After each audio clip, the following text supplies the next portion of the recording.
Hello guys, welcome to our channel Voice of Krishna.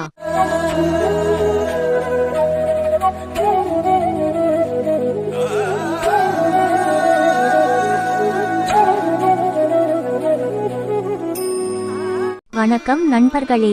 பகவான் விஷ்ணுவின் தசாவதாரங்களில் முதலாவதாக தோன்றிய அவதாரம் மத்ஸ்ய அவதாரம் பற்றிய முழு புராண விளக்கத்துடன் இந்த கதையை இன்று நாம் காண போகிறோம். இந்த கதை பல புராணங்களில் குறிப்பிடப்பட்டுள்ளது.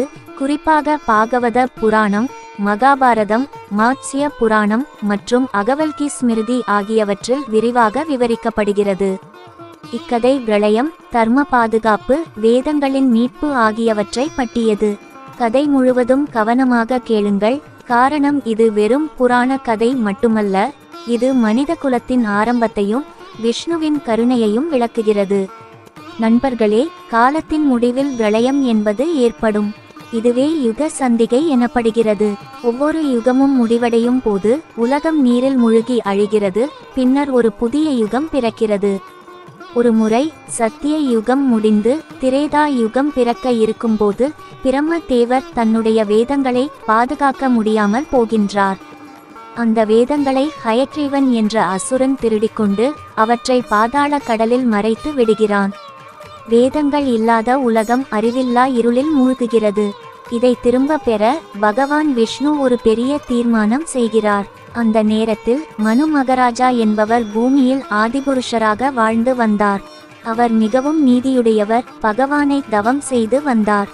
ஒரு நாள் அவர் கிருதமாலா கங்கா போன்ற ஒரு புனித நதியில் நீராடிக்கொண்டு இருக்கும்போது அவரது கைகளில் ஒரு சிறிய மீன் விழுகிறது. ராஜாவே, என்னை காப்பாற்றுங்கள், பெரிய மீன்கள் என்னை உண்ணிவிடும். மனு மகராஜா கருணை மிகுந்தவர், அதனால் அந்த மீனை ஒரு ஜரியில் வைத்து பாதுகாக்கிறார். ஆனால் அடுத்த நாளே அந்த மீன் மிக வேகமாக வளர ஆரம்பிக்கிறது. மனு அதை குளத்திற்கு கொண்டு செல்கிறார். அதற்கு பிறகு நதிக்கு, இறுதியாக சமுத்திரத்திற்கே கொண்டு செல்ல வேண்டிய நிலை ஏற்படுகிறது. அப்போது அந்த மாபெரும் மீன் தன் விஸ்வரூபத்தை காட்டி மனு மகராஜாவிடம் உண்மையை வெளிப்படுத்துகிறான். மனுவே, நான் பகவான் விஷ்ணு. யுகமுடிவில் பிரளயம் வரும். நீ ஒரு பெரிய நாவாய் படகு உருவாக்கி எல்லா நல்ல உயிரினங்களையும் ரிஷிகளையும் ஒவ்வொரு விதை தாவரங்களையும் அதில் ஏற்ற வேண்டும். நான் உங்களை பாதுகாக்க கடலில் இழுத்துச் செல்வேன். குறிப்பிட்ட நாளில் பூமியில் முழு வெள்ளப்பெருக்கு ஏற்படுகிறது. பரவலாக மழை பொழிகிறது. கடல்கள் கோபித்து கொந்தளிக்கின்றன. மனு மகராஜா பகவான் கூறியது போல் பெரிய படகில் ரிஷிகள், உயிரினங்கள், தாவரங்களை ஏற்றி விடுகிறார். அப்போது பகவான் விஷ்ணு மத்ஸ்ய ரூபத்தில் தோன்றி படகை தனது கொம்பால் இழுத்துச் செல்கிறார். இதே நேரத்தில் ஹயக்ரீவன் சமுத்திரத்தின் ஆழத்தில் வேதங்களை மறைத்து வைத்திருக்கிறான். பகவான் மத்ஸ்ய அவதாரம் அவனை எதிர்த்து பேருறுதி கொண்ட போராட்டம் நடத்துகிறார்.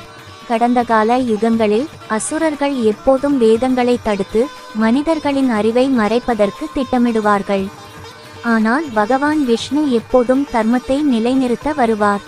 அந்த மாபெரும் போரில் ஹயக்ரீவன் வீழ்த்தப்படுகிறான். விஷ்ணு பகவான் வேதங்களை மீட்டெடுத்து பிரம்ம தேவனிடம் ஒப்படைக்கிறார். பிரளயம் முடிந்ததும் பெரிய படகு ஹிமாலய மலையில் நின்றுவிடுகிறது. இது தான் பின்பு மனுஷ்யத்திரம் என அழைக்கப்பட்டு மனிதகுலம் மறுபடியும் தோன்றியது. பகவான் மத்ஸ்ய அவதாரம் தர்மத்தையும் வேதங்களையும் மீட்டுவிட்டார். இப்படியாக திரேதா யுகம் ஆரம்பமாகிறது. இந்த மத்ஸ்ய அவதாரம் நமக்கு என்ன பயன்? தர்மம் எப்போதும் பாதுகாக்கப்படும். வேதங்கள் என்பது அறிவின் அடிப்படை, அது அழிக்க முடியாது. இறைவன் எப்போதும் மனிதரை விடாது பாதுகாக்குவார். இந்த அற்புதமான புராண கதையை நீங்கள் ரசித்திருந்தால் லைக், ஷேர் மற்றும் சப்ஸ்கிரைப் செய்ய மறக்காதீர்கள். நன்றி.